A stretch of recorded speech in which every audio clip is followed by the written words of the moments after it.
데니 레만이 쓴 당신의 헌신이 벽에 부딪힐 때라는 책을 최근에 읽었습니다.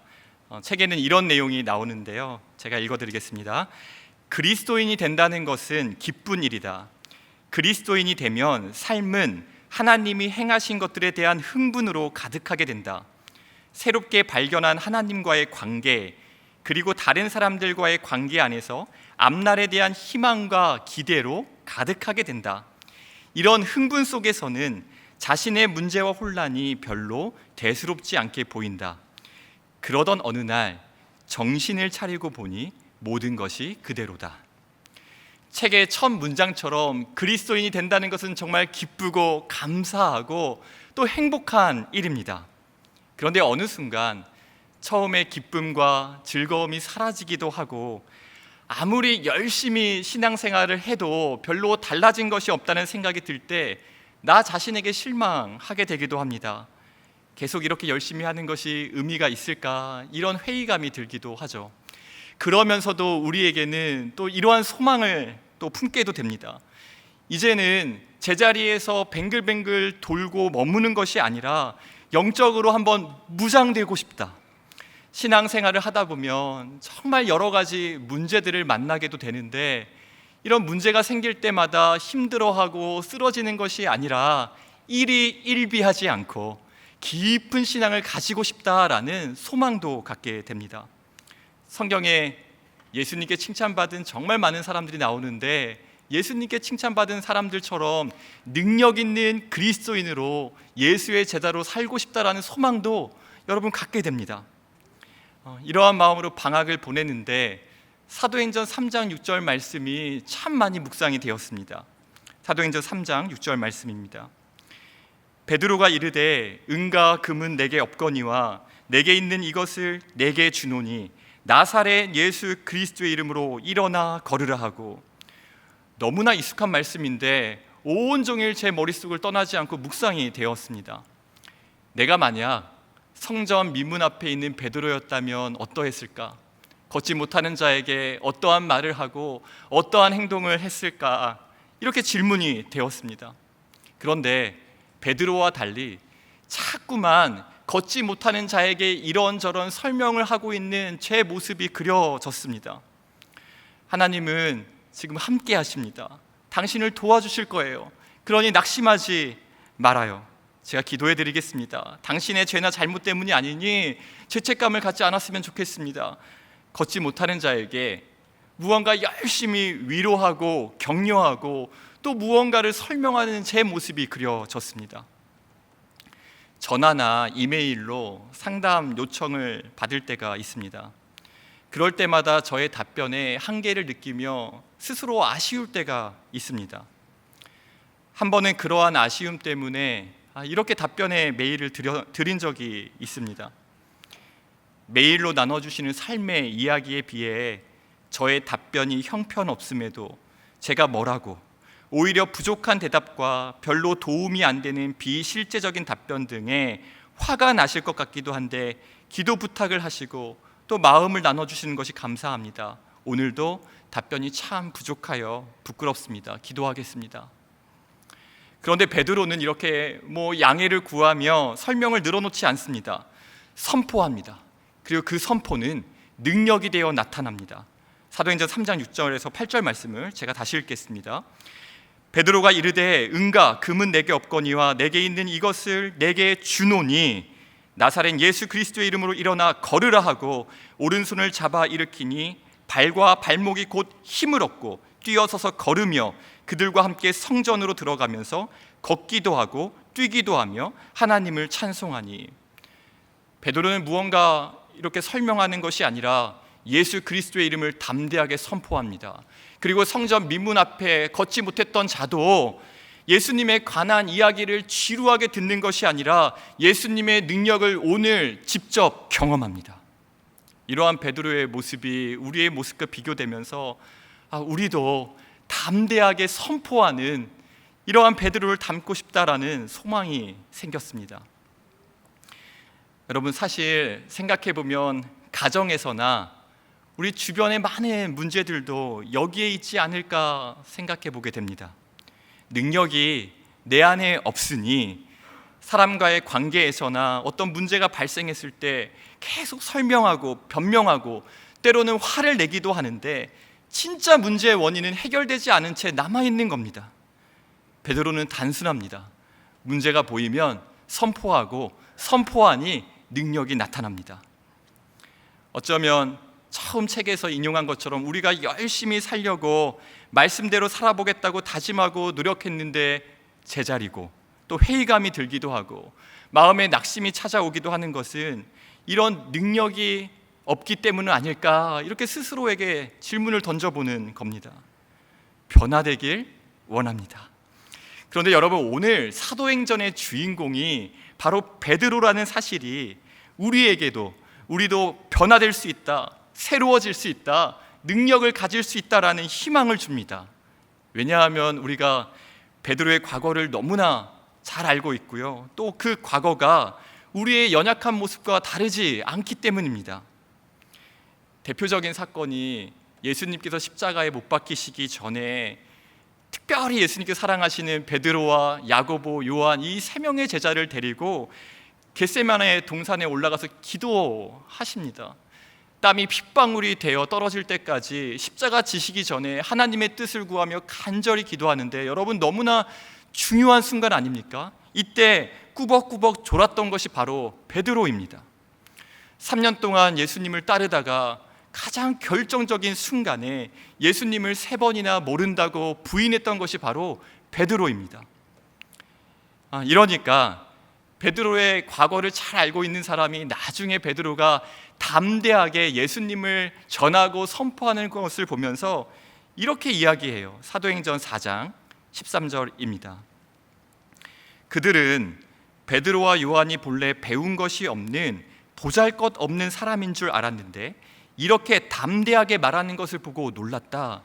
베드로의 과거를 알고 있는 사람마다 베드로의 모습을 보고 놀라고 있는 겁니다. 베드로처럼 이라는 책에서 베드로를 이렇게 평가합니다. 우리는 베드로를 통해 우리 자신을 만난다. 우리 자신의 적나라한 모습을 베드로를 통해 보게 된다.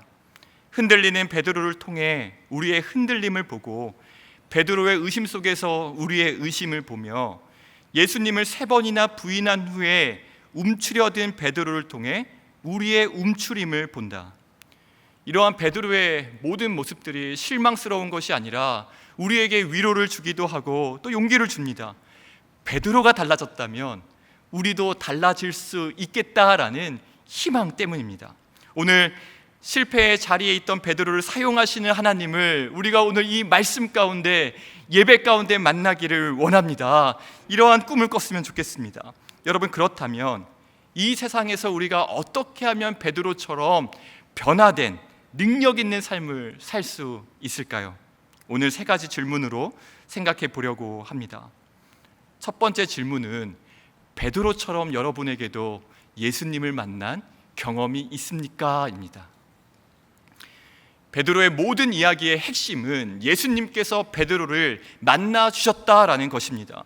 예수님과의 만남은 어부였던 베드로를 조금 더 나은 사람으로 바꾸어주는 그런 정도의 만남이 아니라 베드로의 인생 전부를 뒤바꿔 놓는 사건이었습니다. 베드로가 가지고 있던 모든 생각이 예수님과의 만남 이후에 깨트려졌습니다. 예수님과의 만남 이후에 베드로가 가지고 있던 삶의 목표와 또 이유와 삶의 주인이 바뀌고 삶에 대한 해석이 바뀌었습니다. 여러분에게 이러한 예수님과의 만남이 있으신가요? 제가 분당 우리 교회 처음 부임했을 때 한 선배 목사님이 저에게 이러한 질문을 하는 거예요. 곽 목사는 언제 예수님을 만났어? 갑자기 질문을 받았지만 조금도 머뭇거리지 않고 대답할 수 있는 몇 건의 사건들이 있었습니다. 제일 첫 번째 사건은 중학교 2학년 때 수련회였습니다. 이렇게 흥분하면서 이야기했습니다. 여기 물컵이 있는데요, 우리가 물에 대해 설명할 수 있습니다. 이 물은 투명색이고요, 갈증이 났을 때 물을 마시면 우리의 목마름을 해소해 줄 겁니다. 이렇게 설명할 수 있을 거예요. 그러나 물에 대해 설명하는 것과 물을 한번 마셔보는 것은 차이가 다릅니다. 중학교 2학년 때 예수님께서 저를 이렇게 찾아오셨어요. 예수님에 대해서 주일학교 때부터 예수님께서 나를 정말 사랑하신다 귀에 못이 박히도록 들었는데, 중학교 때 제가 인격적으로 만난 예수님을 물에 대해 설명하는 경험이 아니라 마치 물을 마신 것처럼, 베드로가 예수님에 대해서 설명하는 것이 아니라 나사렛인 예수 그리스도의 이름으로 일어나 걸으라 했을 때 걷지 못했던 자가 일어나고 예수님의 능력을 그날 체험한 것처럼 그렇게 예수님이 저를 만나 주셨습니다. 고등학교 2학년에서 3학년으로 올라갈 때의 예수님과의 만남도 잊을 수가 없습니다. 하나님께서 저를 말씀을 전하는 목회자로 불러주셨던 만남이었습니다. 너무나 작고 연약한 저에게, 쇳덩어리인 저에게 내가 너를 기쁘게 받았느니라 말씀해 주셨던 그 만남을 잊을 수가 없습니다. 그때부터 주님은 제 삶의 주인이 되셨습니다. 예수님과의 만남은 삶의 주인이 바뀌는 것입니다. 이제 더 이상 내가 아침에 눈을 뜬다고 해서, 일어나서 밥을 먹고 학교에 가고 교회에 가고 직장에 간다고 해서 하루 종일 내가 무언가를 한 것처럼 느껴지고 생각된다고 해서 내 삶의 주인이, 내 삶의 주인공이 나라고 말하지 않습니다. 내 삶의 주인이 예수님 한 분뿐이십니다. 이렇게 고백하는 것이 바로 예수님과의 만남이 우리의 삶에 맺게 되는 삶의 열매입니다. 오늘 읽은 베드로 후서는 베드로가 자신의 인생 마지막에 쓴 편지입니다. 그리고 인생 마지막에서 베드로는 자신의 전 삶을 돌아보며 1장 1절에 자신을 이렇게 소개합니다. 나는 예수 그리스도의 종입니다. 여러분, 어떠한 의미입니까? 예수 그리스도께서 나의 인생 전부의 주인이 되셨습니다 라는 고백입니다. 영화 한산에 출연했던 박지한이라는 배우의 인터뷰 기사를 우연히 보게 되었습니다. 이 박지한이라는 배우는 영화에서는 거북선을 설계하는 설계자로 나옵니다. 인터뷰하는 기자가 이 배우에게 이렇게 인사를 건넸어요. 출연하는 작품마다 연달아 대박이 나서 좋으시겠습니다. 이렇게 인사를 건넸는데 배우가 이렇게 대답을 하는 게 참 인상적이었습니다. 기자분이 연달아 대박이라고 했는데 그건 연달아서 주인공을 맡으셨던 배우들이 있고 그분들이 하신 겁니다. 전 옆에서 잠깐 종이 한 장 더 들어준 것밖에 없습니다. 배우가 너무나 겸손하게 이야기하니까 기자가 다시 이렇게 질문을 했습니다. 대세가 아니라기엔 광고를 6개나 찍으셨어요. 여기에 대해서도 이렇게 대답하더라고요. 그래서 말이에요. 그래서 내 것이 아닌데 이렇게 되는 상황이 와서 극단적으로 두려운 마음이 있고 조심하자는 마음이 있습니다. 내가 주인으로서 뭔가 잃었는데 그때 들어오는 광고나 일들이 내 것이라면 좀 더 크게 감사할 텐데 이건 너무 조심스럽습니다. 인터뷰 기사가 은혜가 되더라고요. 예수님을 믿는 우리가, 예수님을 삶의 주인으로 모신 우리가 이렇게 고백해야 되는 것 아닙니까? 만약 어떠한 사람들이 우리가 행한 그 어떠한 것을 보고 칭찬한다면 우리가 할 수 있는 유일한 말은 주인이 따로 있습니다. 제 삶의 주인이 따로 계십니다. 주인이신 예수님이 하신 것입니다라는 고백일 것입니다. 반대의 경우도 마찬가지겠죠. 우리의 삶에 시련이나 어려움이나 환난이 온다고 하더라도 그 모든 것을 삶의 주인이 아닌 내가 짊어지는 것이 아니라 내 인생의 주인이신 하나님께서 책임져 주신다라는, 내 삶의 주인 되신 하나님께 맡기는 믿음이 필요합니다. 예수님을 만난 사람이 갖는 능력은 주님이 내 삶의 주인이 되실 때 주인이신 예수님께서 원하시는 대로 마음껏 역사하시도록 나의 생각과 주장을 내어드릴 때 비로소 갖게 되는 능력입니다. 여러분은 예수님을 만난 경험이 있으십니까? 저는 오늘 예수님을 만난 경험 때문에 우리 모두가 이 자리에서 하나님을 예배하고 있는 줄 믿습니다. 만약 베드로가 가진 능력으로 교회에 반석이 되었다면 우리는 베드로가 될 수 없기 때문에 절망할 것입니다. 하지만 베드로의 모든 능력이 예수님과의 만남 때문이라면 우리에게도 희망이 있습니다. 베드로를 만나주신 예수님이 오늘 우리를 너무나 사랑하시고 찾아오시고 만나주시며 날마다 우리와 함께 하시기 때문입니다. 변화를 위한 두 번째 질문은, 그렇다면 베드로 안에 충만하신 성령이 우리에게도 있는가입니다. 실패의 자리에 있던 베드로가 삶의 밑바닥에서 위대한 사도로 쓰임 받을 때 가장 결정적이고 중요한 사건이 바로 오순절 성령 강림 사건입니다. 우리는 성경에서 오순절 성령 강림 사건 이후에 완전히 달라진 성령 충만한 베드로의 모습을 보게 됩니다. 베드로는 베드로후서 1장 3절에서 생명과 경건에 속한 모든 것을 바로 이 성령께서 우리에게 주셨다라고 이야기합니다. 베드로후서 1장 3절 말씀을 제가 읽겠습니다. 그의 신기한 능력으로 생명과 경건에 속한 모든 것을 우리에게 주셨으니 이는 자기의 영광과 덕으로서 우리를 부르신 이를 알므로 말미암음이라. 여기서 이제 신기한이라는 단어가 나오거든요. 이 신기한은 1장 4절에 나오는 하나님의 신성한 성품에서 신성한과 동일한 단어입니다. 즉 하나님의 능력, 즉 성령께서 주시는 능력을 뜻합니다. 이 신기한 능력이 바로 어부였던 베드로를 교회의 반석으로, 그리고 우리를 하나님의 사람으로 변화시키는 하나님의 능력이 됩니다. 베드로는 위대한 사도니까 큰 능력이 임하고, 우리는 그보다 약한 능력이 주어지는 것이 아닙니다. 동일한 성령이, 동일한 예수님을 우리가 구주로 고백했을 때 우리 안에 거하시고 영원히 떠나지 않으심을 믿습니다. 이렇게 생각해 보니 신기한이라고 번역한 것도 일리가 있는 것 같아요. 예수를 만날 만한, 예수님의 사랑을 받을 만한 자격이 없는 우리를 성령으로 거듭나게 하여 주시고, 또 성령을 부어주시니 우리에게 주어진 이 모든 은혜가 너무나 놀랍고 또 여러분 신기한 것 아닙니까? 베드로가 만났던 예수님을 우리도 만났고, 베드로 안에 충만한 성령님이 우리가 예수 그리스도를 구주로 고백했을 때 우리 안에도 이 시간 동일하게 역사하는 줄로 믿습니다. 그런데 여기서 말씀을 준비하면서 너무나 고민이 되는 지점이 생기더라고요. 베드로가 만났던 예수님을 우리도 만났고, 베드로 안에 계신 성령님이 우리 안에도 계신데 왜 여전히 우리는 달라지지 않을까? 변화를 위한 세 번째 질문은 그래서 왜 우리는 변하지 않을까요? 입니다. 이 질문에 대한 답이 너무나 찾고 싶어서 베드로가 나오는 성경을 막 읽고 묵상했습니다. 복음서도 읽고 사도행전도 읽고, 또 베드로가 유일하게 남긴 베드로 전서와 그의 마지막에 유언처럼 남긴 베드로 후서를 읽고 묵상하는데 답을 쉽게 못 찾겠더라고요. 베드로 전후서에는 사도 베드로의 변화된 삶의 그 열매들을 뜻하는 여러 교훈들이 나옵니다.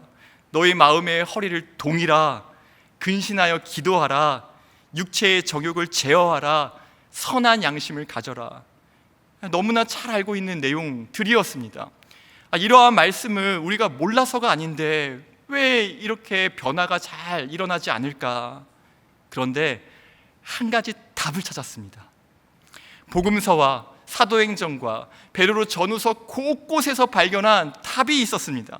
그것은 여러분, 예수님을 만난 베드로가 예수님을 만났던 그 순간부터 그의 남아있는 마지막 생명의 불꽃이 타오르는 그 마지막 때까지 예수님을 너무나 사랑했다는 사실이었습니다. 사도행전 5장에는 이 사랑 외에는 다른 이유로 해석하기 어려운 구절이 나옵니다.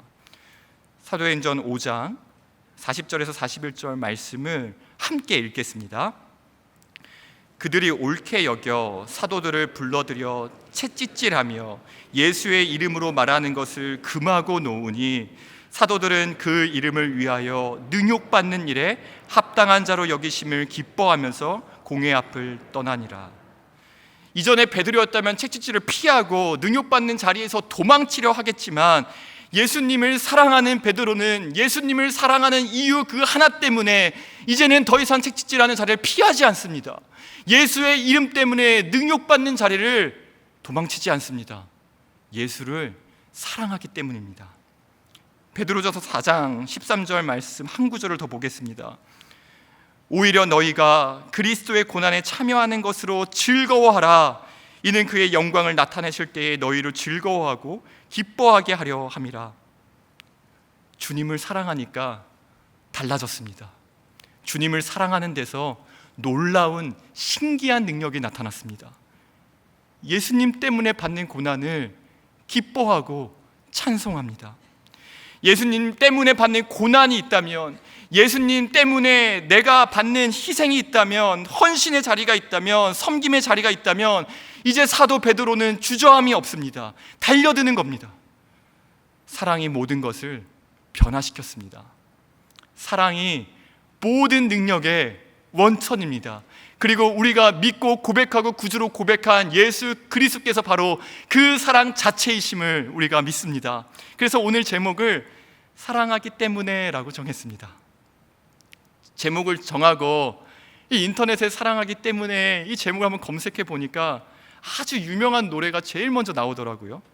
사랑하기 때문에. 이 노래의 가사를 쭉 보는데요, 오늘 말씀과 너무나 잘 어울린다는 생각을 했습니다. 가사의 몇 부분을 읽어드리겠습니다. 다시 돌아온 그댈 위해 내 모든 것 드릴 테요. 우리 이대로 영원히 헤어지지 않으리. 나 오직 그대만을 사랑하기 때문에. 여러분, 누가 누구에게 한 이야기처럼 들리십니까? 저는 예수님께서 베드로에게 하신 말씀처럼 들리더라고요. 다시 돌아온 그댈 위해. 예수님을 모른다고 3번 부인했던 베드로가, 삶의 밑바닥까지 내려갔던 베드로가 예수님께 다시 돌아오자 예수님께서 기뻐하시면서 이렇게 말씀하시는 겁니다. 다시 돌아온 그댈 위해 내 모든 걸 드릴 테요. 송태근 목사님은 베드로 후서에 나오는 내가 거룩하니 너희도 거룩할지어다에서 이 거룩을 이렇게 설명해 주셨습니다. 거룩은 구별해서 드리는 것이다. 그래서 로마서에서 너희를 거룩한 산 제물로 드리라고 했을 때 이것은 세상과 구별된 삶을 주님께 드리는 삶의 예배를 뜻하지 않습니까? 이러한 의미에서 하나님은 거룩하시다라는 것을 한번 생각해 봅니다. 하나님은 거룩하시다라는 것은 어떠한 의미가 있겠습니까? 하나님이 먼저 자신을 구별해서 우리에게 주셨다라는 것을 뜻하지 않겠습니까? 거룩하신 하나님은 사랑하시는 독생자 예수 그리스도를 구별하셔서 우리에게 주신 줄 믿습니다. 사랑하기 때문에 노래로 다시 돌아가서요, 그 다음 가사가 이제는 베드로의 답가처럼 느껴지는 겁니다. 커다란 그대를 향해 작아져만 가는 나이기에 그 무슨 뜻이라 해도 조용히 따르리요. 어제는 지난 추억을 잊지 못하는 내가 미웠죠. 하지만 이제 깨달아요. 그대만의 나였음을. 우리는 주님을 알면 알수록, 사랑하면 사랑할수록 그분의 크심을 깨닫게 됩니다. 하나님의 사랑이 얼마나 크고 놀라운지, 그분의 용납이 얼마나 무한대인지, 그러면서 우리는 우리의 작고 좁기 좁은 이 마음과 나를 깨닫게 되는 겁니다. 그리고 나오는 고백이 있죠.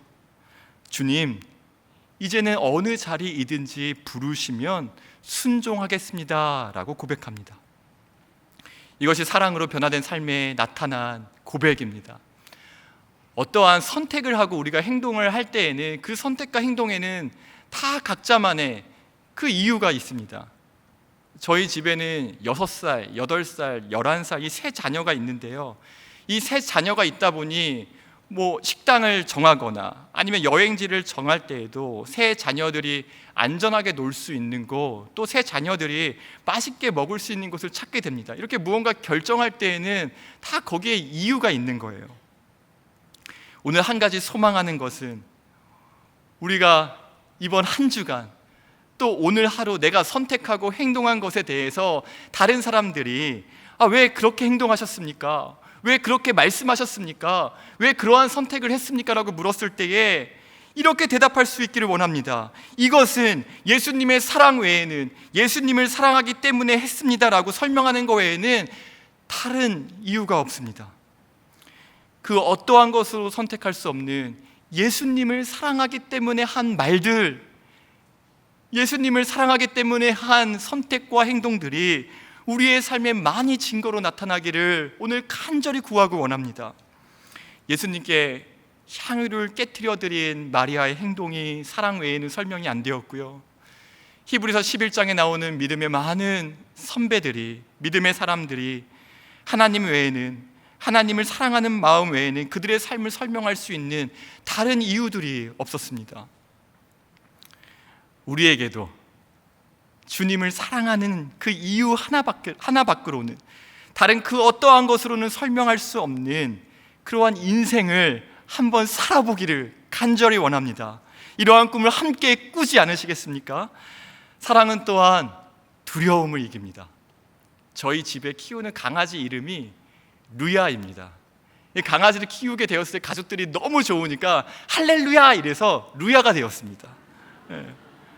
가족들이 이렇게 외출할 때마다 같이 따라 나오고 싶으니까 막 꼬리를 흔들면서 폴짝폴짝 뛰어요.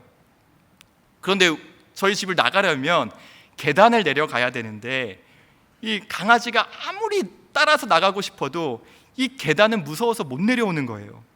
그래서 아무리 막 꼬리를 흔들고 폴짝폴짝 뛰더라도 이 계단 앞에서 딱 멈추고 서 있습니다.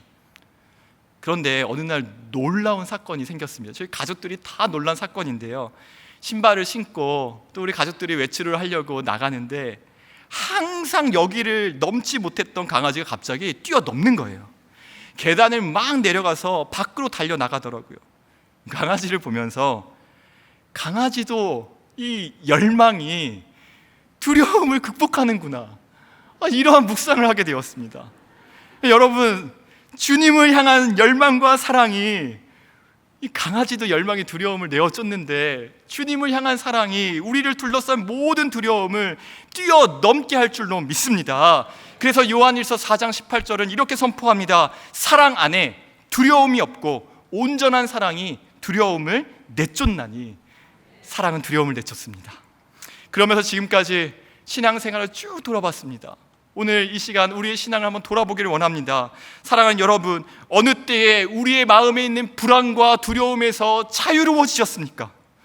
사랑하는 여러분, 언제 죄와 싸워 이기고 싶은 열망이 생기셨습니까? 나를 달콤하게 유혹하는 죄와 피 흘리기까지 한번 싸워보겠다라는 열망이 언제 생기셨습니까? 우리의 영혼이 기쁨으로 충만할 때는 언제였습니까? 언제 우리의 삶을 주님께로 드리기로 결단하셨습니까? 주님의 사랑을 우리가 경험하고 그 사랑으로 우리의 마음이 충만했을 때 아닙니까? 복음을 위해, 주와 복음과 교회를 위해 살기를 소망하고 자꾸 내 안에서 고개를 드는 시퍼렇게 살아있는 자와 싸우면서 이제 나도 제자의 삶을 살아가야지, 섬김을 받는 삶을 즐거워하는 것이 아니라, 대접받는 삶이 아니라 섬기는 삶을 살아야지 다짐하게 되셨습니까? 정직과 거짓 사이에서 내가 손해를 조금 감수하더라도 예수님처럼 제자의 길을, 정직한 길을 가고자 하는 열망의 여러분 언제 생기셨습니까? 넓은 길과 좁은 길 사이에서, 넓은 문과 좁은 문 사이에서 이것이 단지 어떤 것을 선택하면 되는지 선택의 문제가 아니라 이것이 하나님께 옳은 것인지, 사람을 기쁘게 하는 것인지, 나의 새 치열을 즐겁게 하는 것인지 갈등이 생길 때 좁은 길, 좁은 문을 걷고자 하는 뚝심이 언제 생깁니까? 과거에 주님을 한번 만났던 경험과 추억으로 되지 않습니다. 주님이 내 삶의 주인이시라는 머리를 끄덕이는 동의로 되지 않습니다. 오늘도 내가 주님을 나의 전부보다 사랑합니다라는 생생한 고백이 있을 때 가능합니다.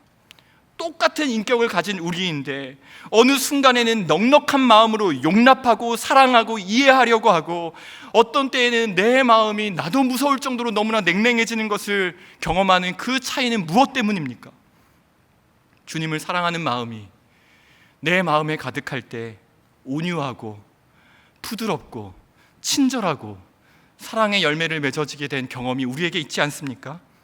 오늘 이 시간 우리가 간절히 구해야 될 한 가지가 있다면 그것은 사랑입니다. 여러분, 사랑은 가만히 놔둔다고 지켜지는 것이 아닙니다. 사랑은 시간이 지나면 식어집니다. 바람이 불지 않고 풍랑이 불지 않으면 바다에 떠 있는 배는 그 자리에 가만히 둥둥 떠 있습니다. 하지만 우리의 마음은 그렇지 않죠. 점점 부패한 쪽으로 흘러가게 됩니다. 오염된 세상 속에서 살면서 더럽혀지게 되어 있습니다. 사도 바울이 그의 동역자였던 데마에 대해서 참 안타까운 기록을 성경에 남겨놨습니다. 바울이 1차 감옥에 갇혔을 때만 해도 바울의 동역자로 소개되었던 것이 바로 데마입니다. 빌레몬서 1장 20절, 24절 말씀에 보면 또한 나의 동역자 마가, 아리스다고, 데마, 여기서 데마가 나오거든요. 데마, 누가가 문안하느니라. 그러나 사도 바울의 마지막 서신인 디모데후서에서 데마가 세상을 사랑하기 때문에 떠나갔다라고 이야기합니다. 얼마나 안타까운 기록인지 모릅니다. 디모데후서 4장 1절입니다. 데마는 이 세상을 사랑하여 나를 버리고 데살로니가로 갔고 그레스게는 갈라디아로, 디도는 달마디아로 갔고. 바울의 동역자였던 데마인데 예수님을 사랑하는 마음으로 바울과 함께 했지만 그 사랑이 한결같이 유지되는 게 아닙니다. 사랑은 저절로 생기지 않습니다. 그래서 사랑은 매일 아침 우리가 기도할 때마다, 말씀을 묵상할 때마다 하나님께 구해야 되는 기도의 제목입니다. 베드로후서는 베드로가 자신의 인생의 마지막 생명의 불꽃을 타오를 때 유언처럼 남긴 편지입니다. 베드로 후서의 제일 앞장과 뒷장에 우리가 참 주목할 만한, 그리고 기억해야 될 너무나 중요한 구절이 나옵니다. 1장 2절입니다. 하나님과 우리 주 예수를 알므로, 여기서 알은 관계적인 알미기 때문에 사랑함으로 이렇게 바꿔서도 뜻이 통합니다. 하나님과 우리 주 예수를 사랑함으로 은혜와 평강이 너희에게 있을지어다. 3장 18절, 이제 베드로후서 마지막 인사입니다. 오직 우리 주 곧 구주 예수 그리스도의 은혜와 그를 아는 지식에서 자라가라. 이 지식도 또한 예수님을 아는 관계적인 알미기 때문에 사랑으로 바꿔도 뜻이 통합니다. 오직 여러분은 우리 주 곧 구주 예수 그리스도의 은혜와 그를 아는 사랑에서 자라가십시오. 영광이 이제와 영원한 날까지 그에게 있을지어다. 1장과 3장에 기록된 이 두 구절은 가벼운 첫 인사나 끝 인사가 아닙니다. 이제 생애 시간이 얼마 남지 않은 베드로가 유언과 같은 편지에서 사랑하는 흩어져 있는 나그네들에게, 그리스도의 형제들에게, 같은 믿음을 가지고 있는 동역자들에게 혼신의 힘을 다하여 기록한 것입니다. 여기서 강조하는 것이 무엇입니까? 그리스도를 아는 사랑에 자라가십시오. 평생을 주님의 제자로 살아가면서 자신의 모든 신앙과 인생을 돌아보니 가장 중요한 것은 주님을 아는 지식과 사랑에 자라가는 것, 그래서 날마다 더욱 주님을 아는 사랑에 우리가 빠지지 않고서는 이 세상을 살아갈 수 없습니다라는 사도의 고백입니다. 그리고 또 한 가지요, 내가 만난 주님을, 내가 주님을 사랑하는 지식에 자라가면서 내가 경험한 그 사랑을 만약 여러분도 이 서신을 읽는 모든 하나님의 성도들이 만약 동일하게 믿고 경험한다면 여러분도 저처럼 여러분의 인생 전부를 예수님께 걸 만한 가치를 느끼실 겁니다. 이러한 확신이 베드로에게 있었습니다. 우리가 사랑을 구하고 예수 그리스도를 아는 지식, 예수 그리스도를 아는 사랑에 자라가겠다 우리가 헌신하고 결단할 때 하나님께서 우리를 사랑하셔서 주신 약속이 있습니다. 하나님을 사랑하는 자에게, 날마다 하나님의 사랑을 구하는 자에게 하나님은 하나님만이 주실 수 있는 은혜와 평강을 약속해 주십니다. 하나님께서 약속하신 은혜와 평강은 이 세상에서 경험할 수 있는 것이 아닙니다. 하나님의 은혜와 평강은 베드로 전서를 베드로 사도가 기록할 때에 이 설명하기조차 너무나 잔인하고 끔찍한 박해와 환난 가운데 신앙을 끝까지 지킬 수 있는 힘을 준 것이 하나님의 은혜였습니다. 계속되었던 환난의 시기에 예수 그리스도를 믿는 그 이유 하나만으로, 그 사랑 때문에 세상의 능욕과 멸시를 당할 때 예수님을 사랑하고 예수님의 제자의 길을 걷고자 하는 모든 그리스도인들의 마음을 지켜준 것이 평강이었습니다. 실패의 자리에 있던 베드로가 죽음 앞에서도 담대하게 복음을 증거하는 삶으로 살아갈 수 있도록 부어주신 힘이 바로 은혜와 평강이었습니다.